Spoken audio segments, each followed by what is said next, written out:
Presiden sekaligus Ketua Umum Partai Gerindra Prabowo Subianto mengaku malu atas tertangkapnya mantan Wakil Menteri Ketenagakerjaan Immanuel Ebenezer. Menurut Prabowo, Noel hanya anggota Partai Gerindra, belum berstatus kader. Prabowo malu.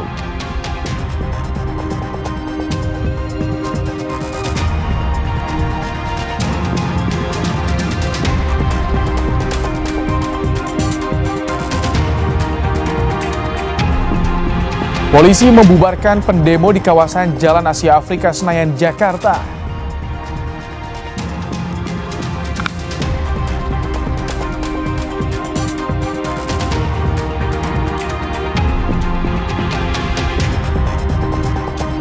Putusan Mahkamah Konstitusi, Wakil Menteri dilarang rangkap jabatan.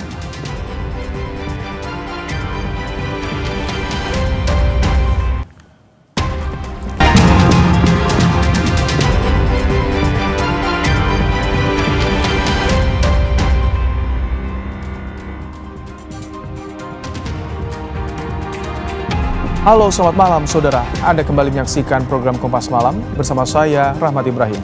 Selain 3 informasi tadi, kami juga masih memiliki informasi menarik lainnya untuk Anda di malam hari ini. Langsung saja kita simak informasi pertama di Kompas Malam, saudara. Pasca aksi demonstrasi yang berujung ricuh di depan gedung DPR Senayan, Jakarta, sejumlah pendemo dipukul mundur polisi ke sejumlah titik di sekitaran Senayan. Oke, yuk, aman nih. Ya, aman. Meski telah dipukul mundur, namun sejumlah pendemo sempat bertahan di kawasan Jalan Asia Afrika Senayan pada Kamis malam. Polisi mencoba meminta pendemo membubarkan diri dengan tertib.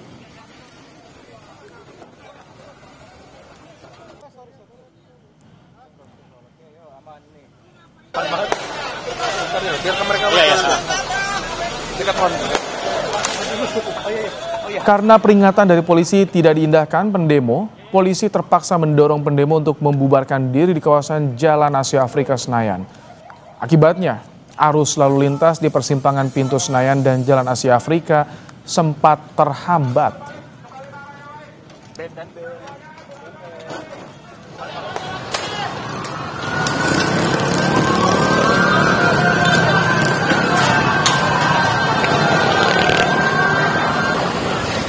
Polisi juga membubarkan massa yang berkumpul di Jalan Asia Afrika Senayan, Jakarta tak jauh dari Plaza Senayan. Massa berusaha menghindari kejaran polisi.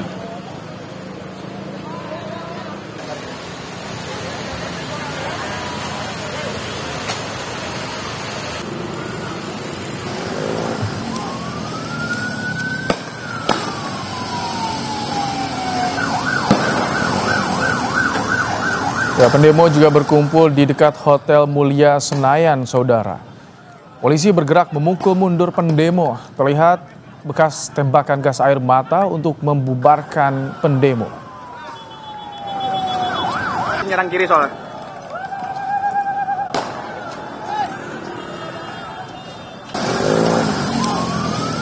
Ya, saudara, sementara itu di dalam gedung DPR situasinya lengang saat demonstrasi di depan gedung DPR terjadi. Hal itu buntut dari adanya surat edaran dari Sekretariat Jenderal DPR tentang imbauan work from home atau WFH. Baik anggota maupun staf DPR diimbau bekerja dari rumah saat demo berlangsung di depan gedung DPR. Beberapa kendaraan taktis milik Polri berjaga di dalam gedung DPR untuk menjaga pengamanan.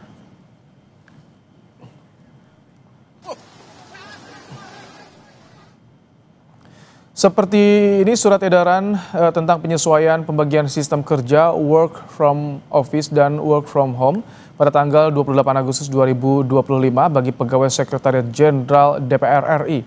Salah satu poinnya, pegawai yang tidak memiliki penugasan langsung diberikan fleksibilitas untuk melaksanakan tugas kedinasan dari kediaman atau work from home.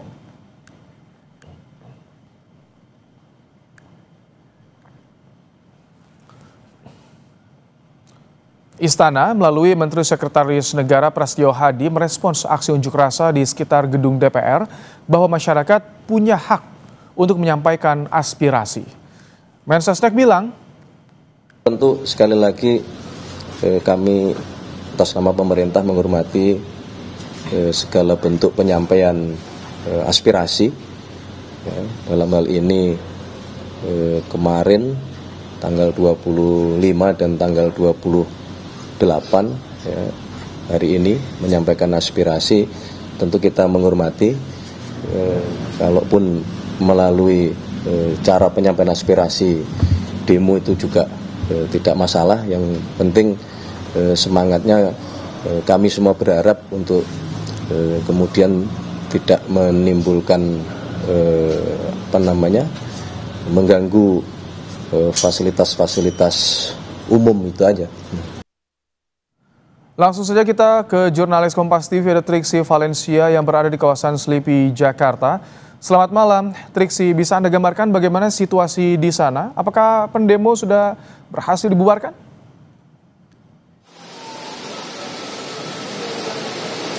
Ya, selamat malam Ibrahim dan juga saudara. Kalau saat ini memang situasinya sedang turun hujan deras dan memang setelah tadi sekitar 30 menit yang lalu kalau bisa dikatakan sudah cukup kondusif di area jalan yang menuju ke arah Tomang.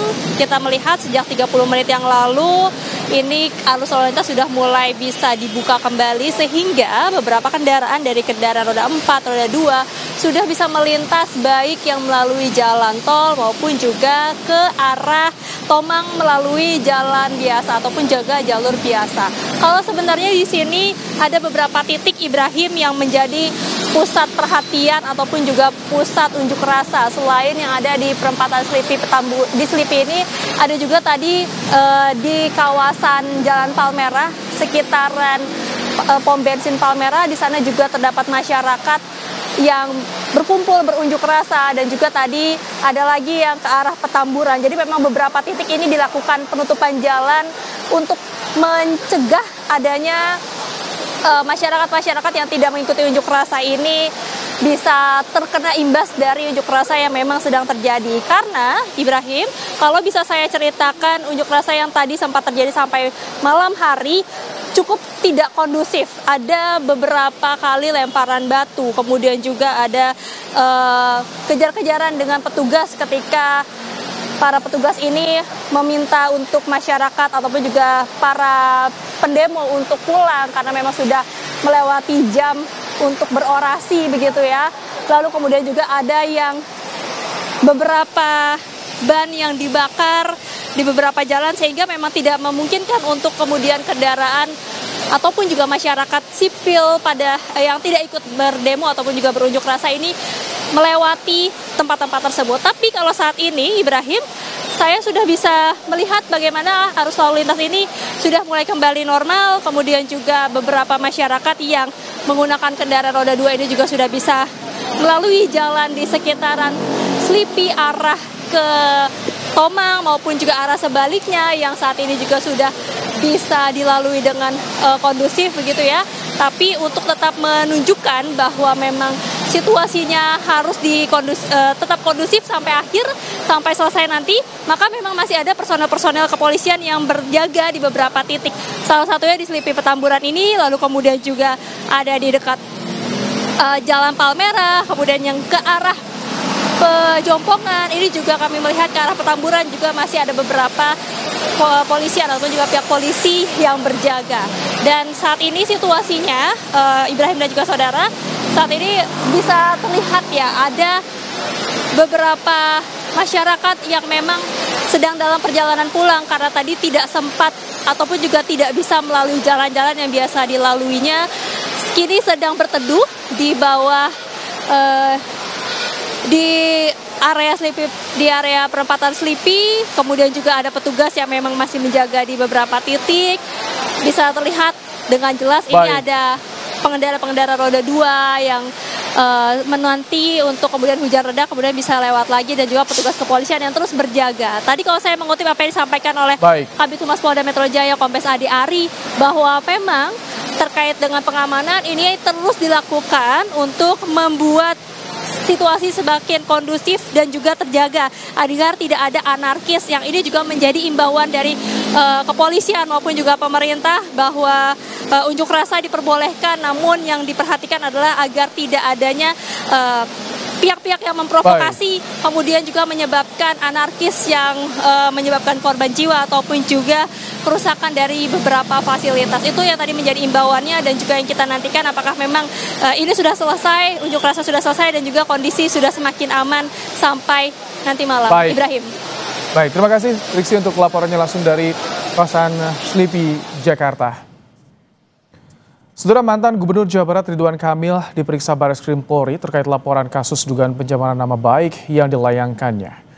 Ridwan Kamil tak berkomentar usai pemeriksaan di Bareskrim. Pemeriksaan RK lanjutan dari pengusutan yang melibatkan prosedur tes DNA. Hasilnya, DNA Ridwan Kamil tidak memiliki kecocokan dengan DNA anak Lisa Mariana.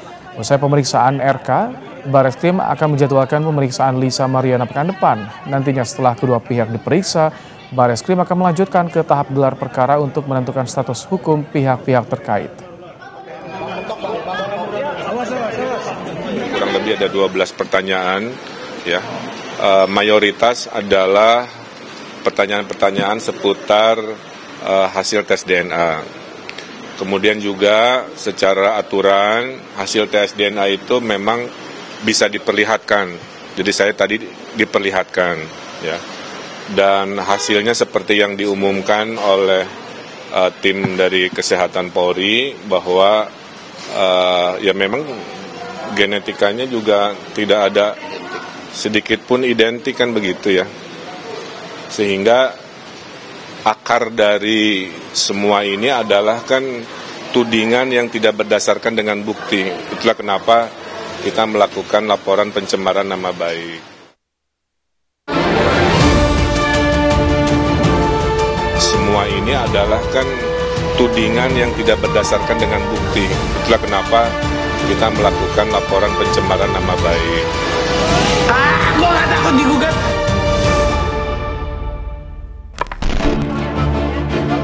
Konflik Ridwan Kamil dan Lisa Mariana belum reda. Usai pemeriksaan Lisa Mariana di KPK, kini mantan Gubernur Jawa Barat Ridwan Kamil kembali diperiksa penyidik Bareskrim Polri soal kasus pencemaran nama baik dengan terlapor Lisa Mariana. Sekitar 2 jam, Ridwan Kamil menjalani proses pemeriksaan penyidik di Bareskrim Mabes Polri. RK menjawab sekitar 12 pertanyaan seputar hasil tes DNA. Tak hanya Ridwan Kamil, penyidik Bareskrim juga akan memeriksa Lisa Mariana sebagai terlapor. DNA minggu depan itu pemeriksaan LM dari hasil yang kemarin diumumkan terkait dengan DNA tersebut. Baru setelah itu kita lakukan gelar perkara. Apa kira-kira nanti hasil gelar perkaranya berdasarkan hasil pemeriksaan terkait dengan DNA yang sudah diumumkan terhadap LM dan RK. Oke, gitu ya. Sebelumnya pada 20 Agustus lalu, Bareskrim Polri mengumumkan hasil tes DNA antara Ridwan Kamil dan Lisa Mariana. Tes DNA ini dilakukan setelah Ridwan Kamil melaporkan Lisa Mariana atas dugaan pencemaran nama baik.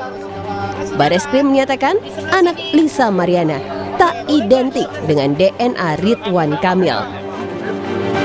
Tim penyidik bersama dengan tim Pusdokes Polri telah melakukan pengambilan sampel darah dan bokal swab dari saudara RK selaku pelapor, saksi saudara LM dan anak saudari LM. Saudara RK dan anak saudari LM berinisial CA tidak memiliki kecocokan DNA atau non-identik.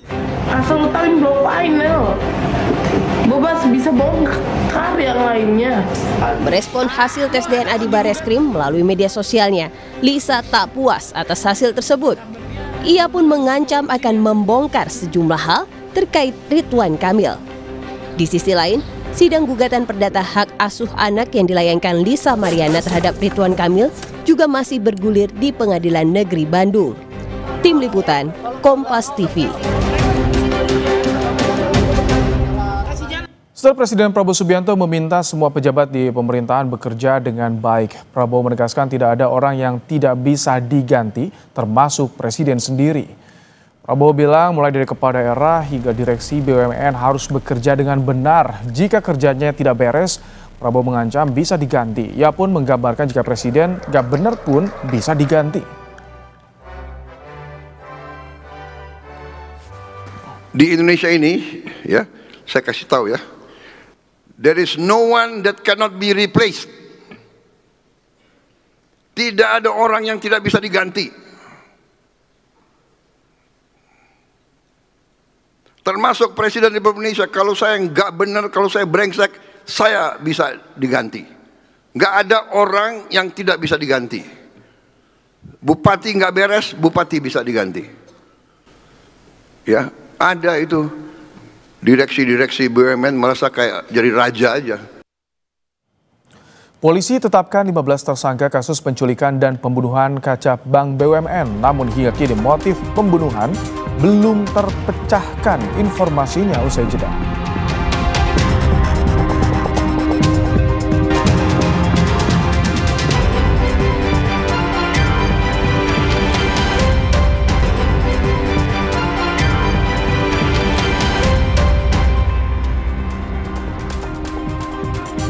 Satu pekan motif pembunuhan Kepala Cabang Bank BUMN Ilham Pradipta belum terpecahkan.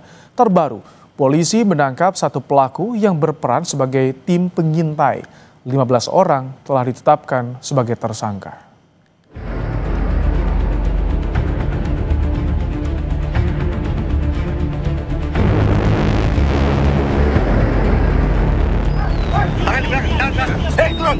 Terus coba.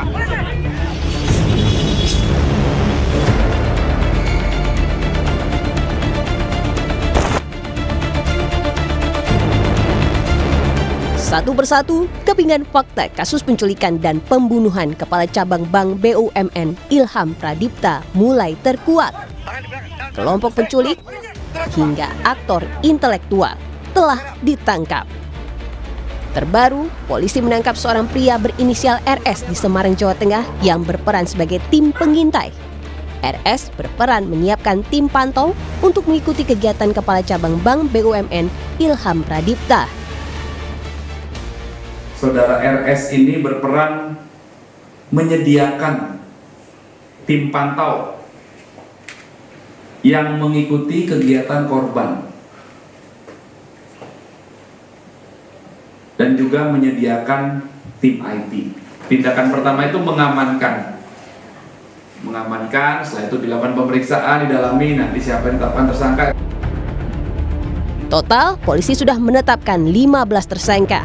Para tersangka ini memiliki peran masing-masing yang terbagi dalam 4 klaster.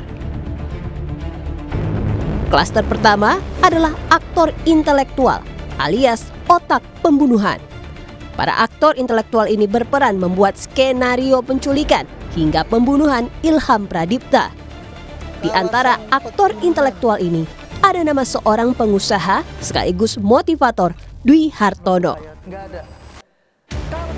Klaster kedua adalah pengintai yang berperan membuntuti dan mengamati pergerakan korban Ilham Pradipta. Para pengintai memberikan informasi pada penjemput untuk menculik Ilham. Setelah itu, ada klaster ketiga, yakni kelompok penjemput.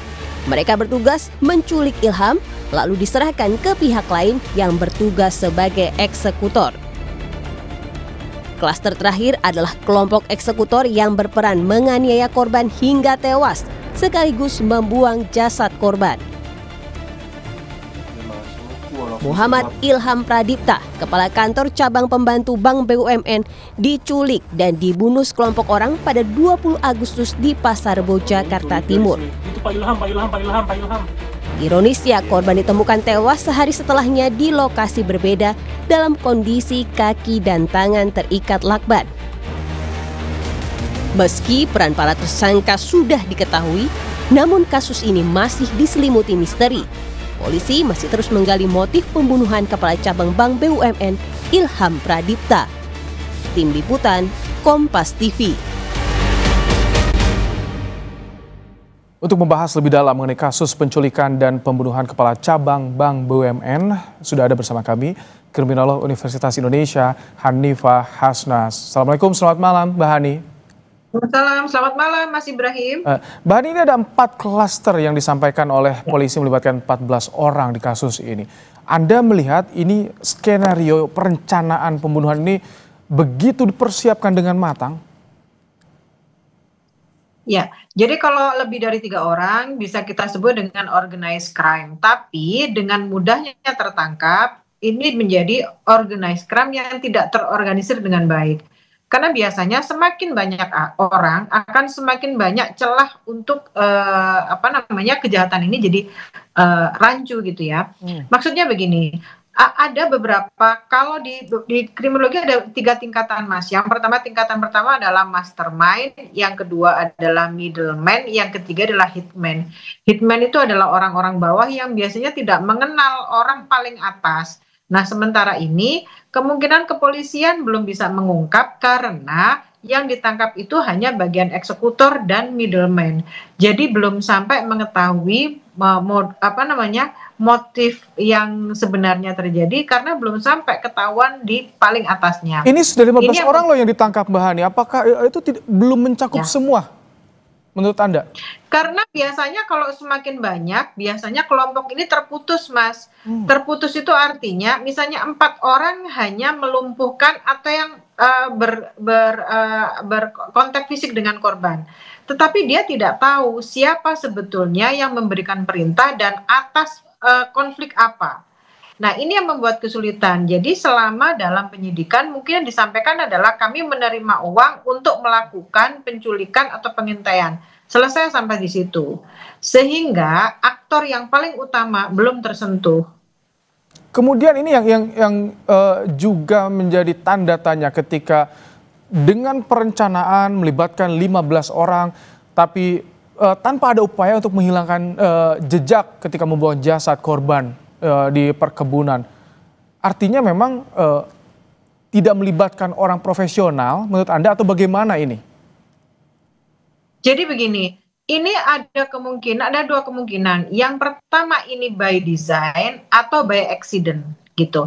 By design itu bisa jadi memang tujuan utamanya untuk melakukan penghilangan nyawa. Yang desain selanjutnya adalah hanya melakukan penangkapan, kemudian si aktor utama ini meminta sesuatu yang dilakukan oleh korban, misalnya menyepakati atau approval terhadap sesuatu, atau memberikan akses sesuatu, namun korban tidak bersedia. Nah, ketika tidak bersedia, korban mendapatkan perilaku yang membuat dia kehilangan nyawanya, berarti kan by accident.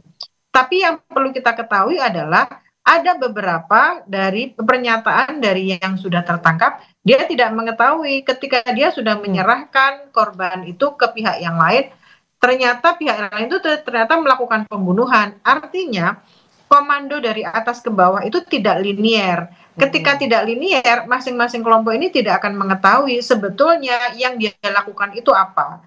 Apalagi yang kita ketahui pula dari seseorang yang menyampaikan dari kuasa hukum salah satu yang sudah ditangkap adalah salah satu mahasiswa yang juga terlibat dan dia tidak mengetahui, dia hanya mengikuti ajakan dari omnya untuk melakukan perjalanan, tetapi tahu-tahu dia terlibat dalam sindikat ini. Sebelum, jika memang ini dipersiapkan, artinya ini kan mengarah kepada pembunuhan berencana. Tapi tadi Anda bilang soal ini by accident, apakah bisa tepat dimasukkan ke dalam pembunuhan berencana? Kalau pembunuhan berencana, kalau gini Mas, kalau berencananya sudah berencana. Hanya saja kita belum tahu apakah akhirnya harus terbunuh atau memang mendominasi saja korban ini, didominasi untuk meminta akses tertentu. Nah, ketika terbunuh berarti kan ada eskalasi yang awalnya hanya melumpuhkan ternyata terbunuh gitu ya. Tapi sejauh ini sudah direncanakan dengan matang. Terkait terbunuhnya bisa by design, bisa by accident. Walaupun secara keseluruhan ini didesain untuk melumpuhkan korban. Baik, ini yang ditunggu sebetulnya bagaimana motif yang harusnya segera disampaikan oleh polisi agar tidak menimbulkan banyak spekulasi. Terima kasih Mbak Hanifah Hasan, kriminolog UI, telah menyampaikan pandangannya di Kompas Malam hari ini. Setelah imbas aktivitas sesar Lembang, Gunung Batu di Lembang, Kabupaten Bandung Barat mengalami peningkatan ketinggian 120 meter hingga 450 meter.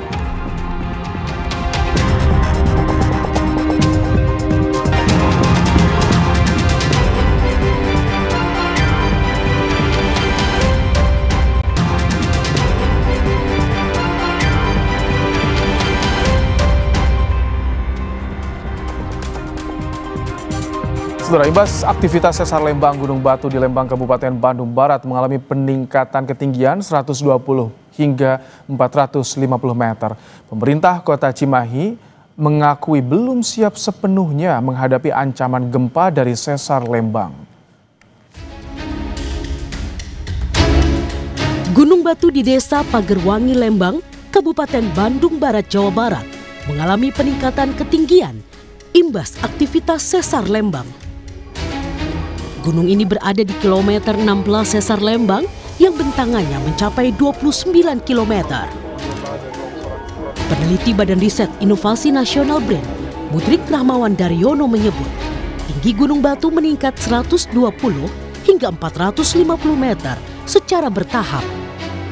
Gunung Batu ini kebetulan adalah bagian dari sesar lembang itu, dan ini naik ke atas, jadi ini dulunya itu adalah satu level yang sama, kemudian dia terangkat secara tektonik, dan ini kalau kita studi itu sudah bergeser sampai sekitar 120 dan 450 meter. Yang paling jelas, yang paling mudah itu adalah 120 meter, jadi dia bergerak sedikit demi sedikit hingga pada posisi yang bergeser sekitar 120 meter itu. Imbas aktivitas sesar lembang wilayah Bandung Raya berdampak pada potensi gempa bumi, salah satunya di Kota Cimahi. Di tengah ancaman bencana imbas sesar lembang ini, pemerintah Kota Cimahi menyebut belum sepenuhnya siap dalam menghadapi potensi bencana. Problem di Cimahi ini, kita dengan kota yang memiliki potensi bencana yang cukup besar, tapi dari sisi mitigasi ya terus terang masih kurang. Contohnya early warning system kita belum punya. Di sisi kesiapan dalam hal salah satunya bencana yang gempa akibat sesar lembang, yang berkaitan dengan sarana prasarana penunjang lainnya di luar sosialisasi, kami belum siapkan secara optimal. BRIN mengungkap aktivitas sesar lembang cukup aktif karena masuk ke fase pelepasan energi. Kondisi ini berpotensi memunculkan gempa. Peran pemerintah sangat dibutuhkan dalam melakukan mitigasi. Cegah bencana, keselamatan warga jadi prioritas. Ahmad Fadilah, Kompas TV, Kabupaten Bandung Barat, Jawa Barat.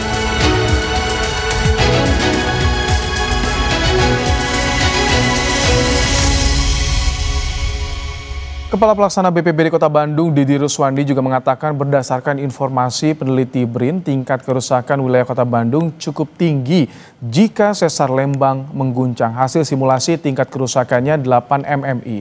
Jadi seluruh Kota Bandung bisa terdampak.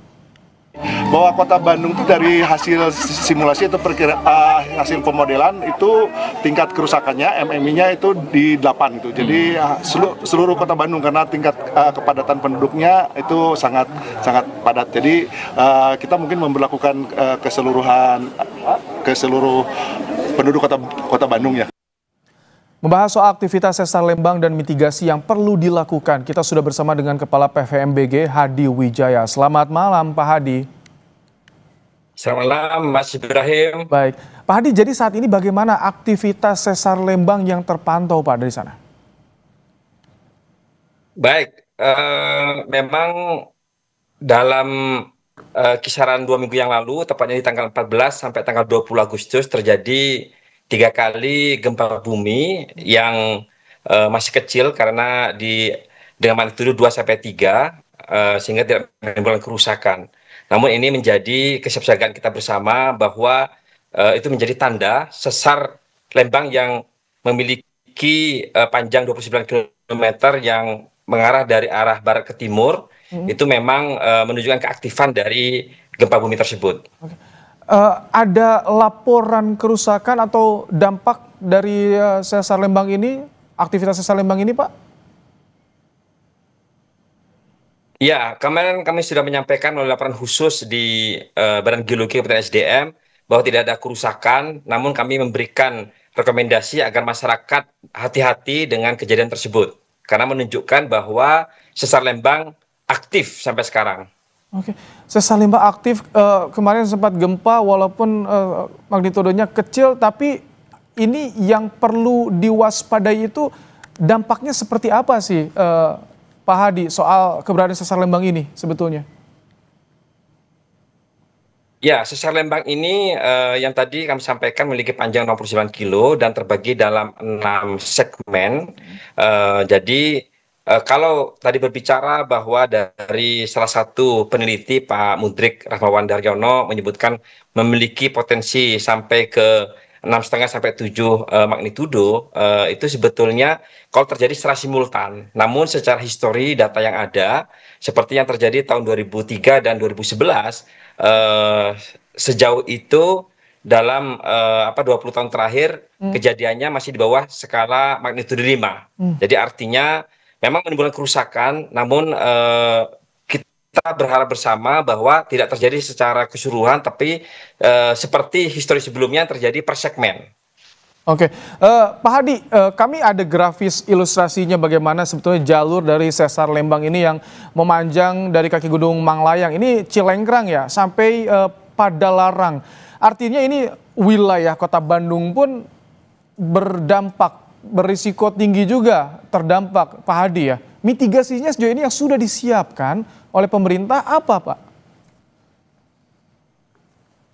Ya, mitigasi yang kami lakukan itu secara struktural dan non-struktural. Nah, kalau struktural dari aspek infrastruktur, kami memang berkoordinasi dengan pihak Pemprov, dalam hal ini BPBD Provinsi Jabar dan BPBD Kota Bandung dan Kabupaten serta Cimahi, bahwa untuk masyarakat yang dengan bangunan saat ini kan perlu mengedepankan untuk bangunan tahan gempa. Nah, namun demikian kami melihat kan tidak banyak ya, dan itu yang penting itu adalah perlu adanya sosialisasi bahwa masyarakat harus makin paham dengan dampak dengan kemungkinan adanya sesar lembang yang aktif tersebut. Tapi sudah disosialisasikan betul, sudah sampai ke masyarakat Pak, mulai dari yang Lembang di utara, kemudian di Padalarang, Cilengkrang, sudah disampaikan itu kepada masyarakat yang rentan terutama? Ya, sebetulnya dalam konteks sosialisasi ke masyarakat itu kan antara Pemprov dan BPBD Kabupaten dan Kota, kemudian dengan tokoh masyarakat serta aparat setempat. Nah, kami menugaskan tim kami untuk ikut menjadi bagian narasumber. Dan ini memang menjadi proses yang terus-menerus bahwa sosialisasi ini harus berjalan secara simultan dan harus berkelanjutan, Mas Ibrahim. Oke, ini kan tadi membentang dari timur hingga ke barat. Kota Bandung juga terdampak, tapi ada info tidak Pak, misalkan meeting area untuk aksesnya bagaimana warga, ini sudah disiapkan Pak? Ya, kami sampaikan bahwa perlunya masyarakat tahu bagaimana, ini kan terutama di daerah yang sangat terdampak ya, artinya yang berada dalam zona sesar Lembang, itu yang paling terdampak pastinya. Nah, kami selalu menyampaikan bahwa pentingnya masyarakat tahu jalur evakuasi, kemudian kami juga meminta kesiapan dari pihak BPBD, Provinsi, dan Kabupaten dan Kota, agar juga menyiapkan kalau terjadi pengungsian. Nah, pengungsian di mana? Sehingga itu menjadi pembelajaran. Seperti Mas Ibrahim, kasus ketika terjadi gerakan tanah di wilayah Cianjur, Sukabumi, itu kan seringkali tergopoh-gopoh. Jadi kami mengharapkan perlu persiapan dini bagaimana masyarakat pada saat terjadi guncangan gempa bumi akibat sesar Lembang tersebut sudah tahu mau kemana arahnya gitu. Oh, oke, Pak, kami ingin sedikit meluruskan. Jadi ketika yang Gunung Batu yang kami tampilkan itu kan ada peningkatan permukaan sampai 120 meter. Itu ada info tidak Pak? Terjadinya sebetulnya dalam kurun waktu dari berapa tahun sebetulnya Pak? Agar masyarakat juga tidak perlu terlalu panik atau bagaimana sebetulnya Pak? Ya, itu memang perlu ada penjelasan bahwa pergeseran dengan ketinggian sampai 120 sampai 400 meter itu berdasarkan dari proses geologi. Artinya itu tidak berdasarkan dari kejadian sekarang. Kalau dari laporan selanjutnya kan saat ini terjadi kenaikan mencapai 40 cm, Mas Ibrahim. Nah, 120 sampai 450 meter itu menunjukkan dalam waktu geologi yang kisaran waktunya itu antara 125 tahun sampai 20.000 tahun. Jadi artinya itu cukup panjang prosesnya, dan laporan dari tim ahli kami bahwa terbagi dalam 2 segmen besar untuk sesar lembang ini. Sesar lembang yang bagian timur itu umurnya lebih tua, yaitu 125.000 tahun yang lalu, sedangkan di sisi barat itu umurnya lebih muda, antara 50.000 sampai 35.000 tahun yang lalu. Oh, oke, baik. Terima kasih Kepala PVMBG Hadi Wijaya untuk penjelasannya dan juga bagaimana mengingatkan perlu kewaspadaan untuk mitigasi bencana. Terima kasih. Ya, saudara, usai jeda kami kembali dengan informasi Presiden sekaligus Ketua Umum Partai Gerindra Prabowo Subianto mengaku malu atas tertangkapnya mantan Wakil Menteri Ketenagakerjaan Immanuel Ebenezer.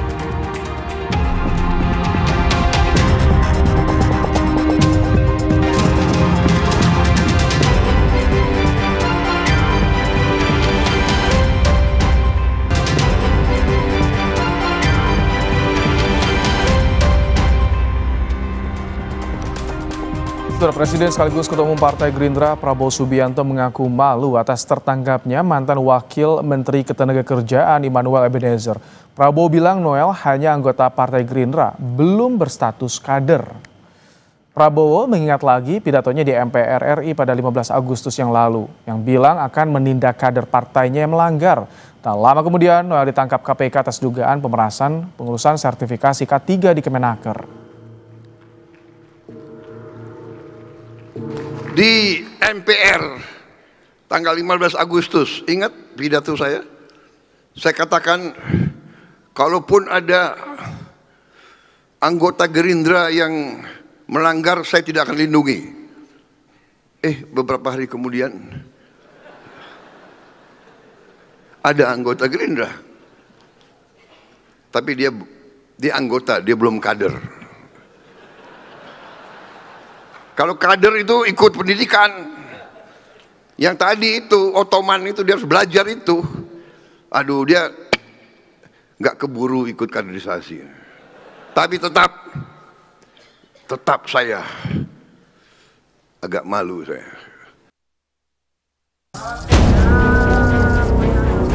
Hampir setiap hari kita membongkar kasus-kasus korupsi dan tidak akan berhenti. Tidak, kita akan berhenti. Kita tidak gentar. Saya tidak gentar. Saya akan tegakkan keadilan. Saya akan melawan segala bentuk korupsi di Republik ini tanpa pandang bulu. Tegas, Presiden Prabowo menyebut tak ada kompromi bagi koruptor. Berantas koruptor tanpa pandang bulu jadi janji Prabowo. 3 bulan berselang korupsi mencoreng kabinet Prabowo Gibran. Immanuel Ebenezer atau Noel jadi orang pertama di kabinet Prabowo yang diberhentikan akibat korupsi. Ia pun diberhentikan dari jabatan Wakil Menteri Ketenagakerjaan. Noel terlibat kasus dugaan pemerasan pengurusan sertifikasi K3 di Kemenaker. Usai ditetapkan tersangka oleh KPK, Noel meminta amnesti kepada Presiden Prabowo. Semoga saya mendapatkan. Kepala Kantor Komunikasi Kepresidenan Hasan Nasbi menegaskan Presiden Prabowo Subianto tak akan membela bawahannya yang terlibat korupsi. Melalui pesan singkatnya kepada Kompas TV, Kepala Komunikasi Kepresidenan Hasan Nasbi mengatakan, Presiden juga pernah menyampaikan tidak akan membela bawahannya yang terlibat korupsi. Jadi kita serahkan saja sepenuhnya pada penegakan hukum. Prabowo menyebut sudah menyiapkan nama Wamenaker pengganti Immanuel Ebenezer. Prabowo memastikan segera mengumumkan pengganti Immanuel Ebenezer di kursi Wakil Menteri Ketenagakerjaan. Tim Liputan Kompas TV. Komisi Pemberantasan Korupsi mendorong rancangan Undang-Undang Perampasan Aset segera disahkan. Ketua KPK Setio Budianto menyebut RUU Perampasan Aset sebagai langkah revolusioner dalam memberantas korupsi.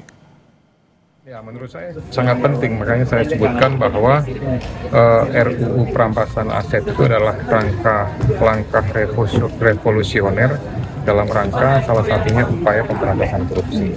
Meskipun di dalamnya itu bukan hanya soal korupsi saja, tapi terhadap semua tindak pidana. Gitu. Jadi ini merupakan hal yang perlu diatensi. Saudara, Mahkamah Konstitusi melarang wakil menteri merangkap jabatan. Merespons keputusan MK ini, pemerintah akan menindaklanjuti. Menteri Sekretaris Negara Prasetyo Hadi menyatakan pemerintah minta waktu belajari putusan MK terkait larangan wakil menteri merangkap jabatan. Mensesnek bilang menunggu koordinasi dengan Presiden Prabowo terkait putusan MK melarang rangkap jabatan bagi wamen. Nomor 4916 bertentangan. Pertama, kita menghormati segala keputusan dari Mahkamah Konstitusi. Nah, namun demikian tentu berdasarkan hasil keputusan tersebut kami akan mempelajari dan tentu akan berkoordinasi dengan pihak-pihak terkait untuk terutama dalam hal ini kepada Bapak Presiden untuk kemudian nanti akan dibicarakan apa yang menjadi tindak lanjut dari hasil keputusan MK tersebut. Jadi kami mohon waktu terlebih dahulu. Sebelumnya pada 28 Agustus, Mahkamah Konstitusi mengabulkan gugatan yang diajukan advokat Victor Santoso dan driver online Didi Supandi yang meminta agar wakil menteri dilarang merangkap jabatan. MK pun mengabulkan sebagian gugatan dan resmi melarang wakil menteri rangkap jabatan sebagai pejabat negara lainnya, komisaris atau direksi perusahaan negara atau swasta dan pimpinan organisasi yang dibiayai APBN dan APBD. MK memberi waktu 2 tahun bagi pemerintah untuk menyesuaikan hasil keputusan MK ini. Menyatakan pasal 23 Undang-Undang Nomor 39 Tahun 2008 tentang Kementerian Negara Lembaga Negara Republik Indonesia tahun 2008, Nomor 166 Tambahan Lembaga Negara Republik Indonesia Nomor 4916 bertentangan dengan Undang-Undang Dasar Negara Republik Indonesia tahun 1945 dan tidak mempunyai kekuatan hukum ikat secara bersyarat sepanjang tidak dimaknai. Menteri dan wakil menteri dilarang merangkap jabatan sebagai A. pejabat negara lainnya sesuai dengan peraturan perundang-undangan, B. komisaris atau direksi pada perusahaan negara atau perusahaan swasta, atau C. pimpinan organisasi yang dibiayai dari anggaran pendapatan belanja negara dan atau anggaran pendapatan belanja daerah. Hingga 10 Juli 2025 tercatat ada 30 orang wakil menteri di Kabinet Merah Putih yang merangkap jabatan. Para wakil menteri ini menduduki posisi komisaris BUMN maupun anak usahanya.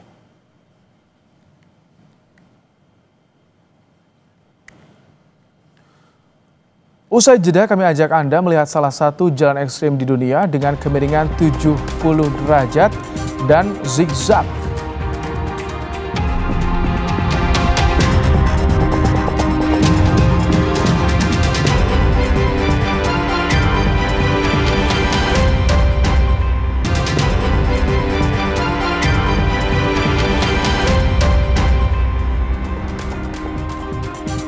Saudara, di Wuxi County, Tiongkok Barat Daya terdapat jalan pegunungan yang tengah ramai diperbincangkan. Jalan itu dikenal dengan nama Token Stone atau Jalan Zigzag Ling Pai Shi dan diklaim sebagai salah satu jalur paling ekstrim di dunia. Jalan sepanjang 3,7 km ini memiliki 18 tikungan tajam, punya kemiringan ekstrim hingga 70 derajat. Awalnya jalan ini dibangun bukan untuk wisata, melainkan sebagai satu-satunya akses keluar masuk bagi sekitar 137 warga di komunitas Tiangping. Proyek dimulai pada 2012 dan selesai di 2019. Ekstrimnya jalur ini membuat Token Stone kini berubah menjadi destinasi wisata adrenalin.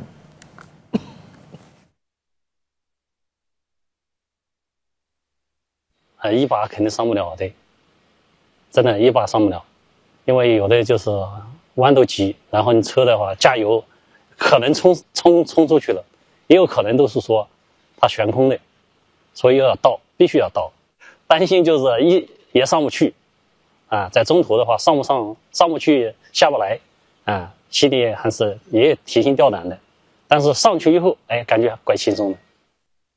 Sudah informasi tadi jadi penutup Kompas Malam hari ini. Jangan lupa cukupi kebutuhan air mineral Anda setiap hari dan rasakan kesejukannya. Saya Rahmat Ibrahim, terima kasih, sampai jumpa.